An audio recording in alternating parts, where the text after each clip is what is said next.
En el caso pues de los viveristas, están con sus plantas, con sus procesos, que tienen mucho conocimiento, entonces todas las dudas que ustedes tengan las pueden poner acá en el chat. Y yo quisiera, Angélica, empezar por preguntarte cómo se priorizan esas especies, cómo toman ustedes la decisión de cuáles son las que van a empezar a hacer ese proceso, según pues también como toda la planeación que tienen en el área protegida. Vale, claro que sí. Bueno, pues para priorizar las especies a seleccionar en un ejercicio de restauración, es muy importante partir de un diagnóstico del área que yo voy a intervenir, ¿sí? Saber qué ecosistema es, cómo están las coberturas, qué presiones se presentan y pues este historial de degradación, porque no es lo mismo adelantar un ejercicio de restauración en un área donde recientemente ocurrió un disturbio a un área donde llevan sucediendo pues los disturbios, qué sé yo, más de 50 años. Entonces, lo primero es partir de eso. Lo segundo, ya teniendo claro, digamos, el área en el que voy a trabajar, yo puedo apoyarme de inventarios florísticos, ¿sí? De investigaciones que se hayan hecho en la zona o cerca de la zona, o investigaciones propias que adelantan pues los guardaparques para poder obtener información de las especies con mayor índice de valor de importancia, o si no tengo esa información a la mano, pues uno mismo con el equipo levantar esas parcelas de vegetación.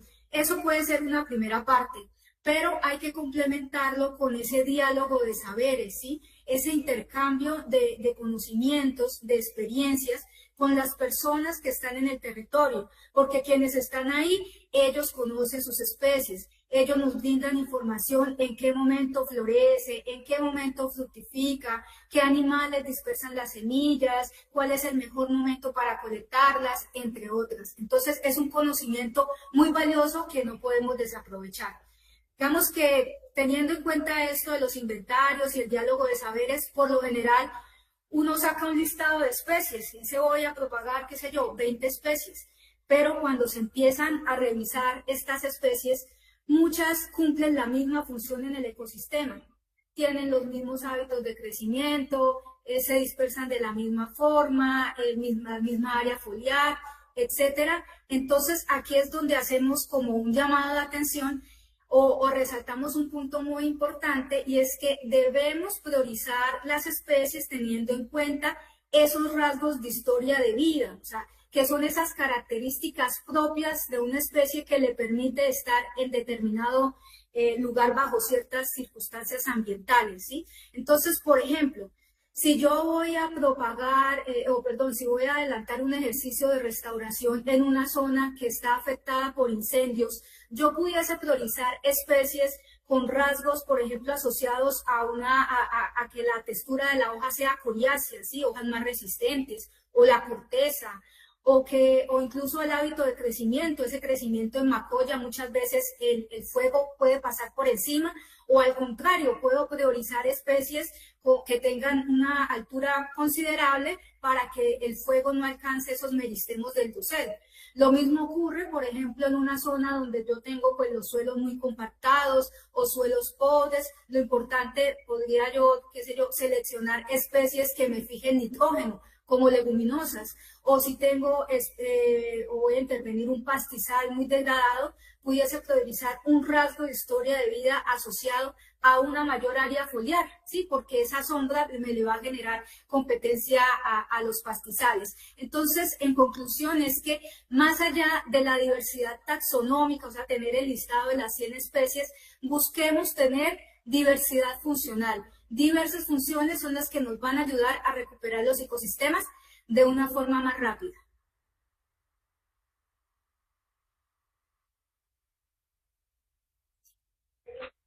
Gracias, Angélica. Y cómo se inicia ese proceso? Por ejemplo, la recolecta de semillas que vemos acá en esta diapositiva. Cuéntanos sobre eso. Bueno, yo quería, digamos, de manera general hablar de cómo inicia el proceso de propagación en parques. Una parte ya la mencioné, que es priorizar las especies, ¿sí? Y otro tema muy importante está asociado con la recolección de las semillas y hacer muy buenas planificaciones antes de salir a campo. Yo quiero comentar una experiencia en alguno de los proyectos que participé. Uno a veces se emociona colectando semillas, ¿sí? Por montón, pero uno no tiene en cuenta si son semillas recalcitrantes, o sea, semillas que si se deshidratan pierden viabilidad, o semillas ortodoxas que son las que podemos almacenar. Entonces, si uno empieza a colectar semillas sin tener claras las metas de propagación, sin tener claro si yo puedo almacenar esas semillas y sin tener listo las bolsas, sin tener listo el sustrato, pues yo voy a perder tiempo y esfuerzo. Entonces es muy importante esa planificación previa. Lo mismo, si yo voy a salir a campo, es importante que el equipo reconozca de primera mano como esos caracteres morfológicos de la especie para poderla colectar en campo. ¿Por qué sucede? Que a veces cambia el operario, ese día no va la persona, el viverista, a colectar la semilla y se puede confundir y colectar la especie que no es. Entonces siempre también apoyarnos del tema, si tengo dudas, digamos, de la identidad taxonómica de esa especie, poder colectar la muestra, hacer ese trabajo de herbario para llegar a la menor categoría taxonómica posible, que en este caso sería especie. Y pues ya todo el proceso asociado obviamente a la construcción del vivero, hay que seleccionar sitios estratégicos, lo ideal es que los viveros se construyan muy cerca a las áreas a intervenir, ¿sí? Para ahorrar costos de transporte, para también garantizar que esas especies estén adaptadas a las condiciones de la zona. Importante que el vivero tenga buena disponibilidad de agua, terrenos planos, entre otras. Ya viene todo el proceso, pues, cuando uno colecta las semillas, el beneficio, empezar a ensayar, porque es que en viverismo uno tiene que ser muy curioso y ser muy observador.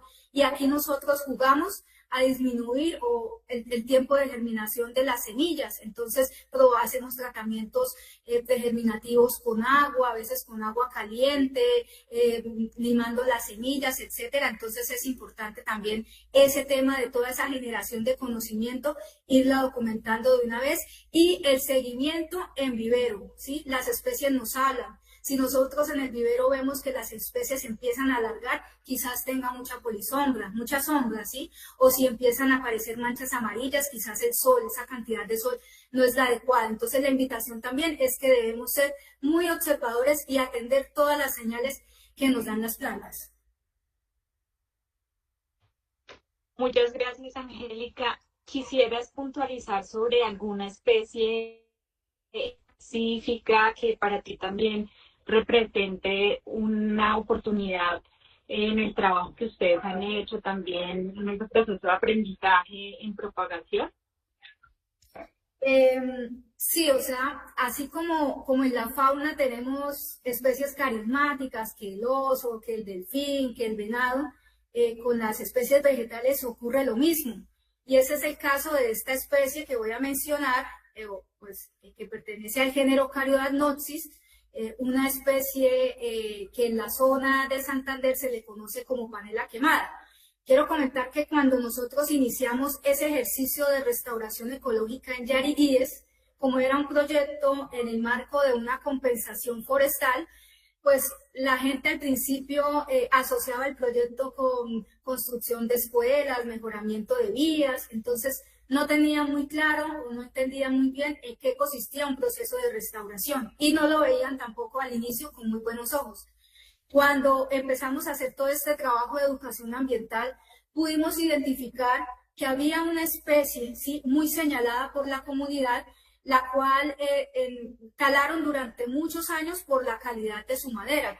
Prácticamente todas las casitas allá en el Carmen de Chucurí están construidas de la madera de Caryodacnopsis, que es una planta que pertenece a la familia de las lauráceas, ¿sí?, es hermanita del aguacate, y es muy característica porque tiene hojas simples, opuestas, y tiene 3 venas, ¿sí? Entonces, cuando nosotros empezamos ya a hablarles a la gente del proyecto de restauración y mencionábamos que íbamos a propagar la Caryodacnopsis o la panela quemada, pues la gente se entusiasmó y se animó. Nosotros en el proyecto documentamos la experiencia de propagación. No aparece en esta primera serie porque no sabíamos o no teníamos certeza qué especie era. Entonces aquí quiero resaltar algo muy chévere, y es que inicialmente la teníamos mal determinada, la teníamos determinada como Caryodacnopsis burgeri, ¿sí? Una especie, pues digamos como la más cercana ahí en el Magdalena Medio, pero algo no cuadraba. Y algunos investigadores, incluyendo un compañero que participó en el proyecto de restauración allá en Yariguíes, se enfocaron en averiguar más, y a hoy tenemos dos nuevas especies para la ciencia. Una, Caryodacnopsis yariguensis, que esa fue la que nosotros propagamos, o sea, cuando salga la serie 2 del libro ya podemos publicar Caryodacnopsis yariguensis, y otra que es muy linda, Caryodacnopsis carmensis, que es en honor al municipio del Carmen de Chucurí, que fue una zona que durante más de 3 décadas estuvo muy azotada por la violencia. Entonces aquí, en verdad, esto es lo que llamamos paz con la naturaleza, porque se nos despierta como esa biofilia, ese amor, ese cuidado que podemos tener a través de una semilla, como con amor y con cuidado llegamos a obtener una plántula para nuestros ejercicios de restauración.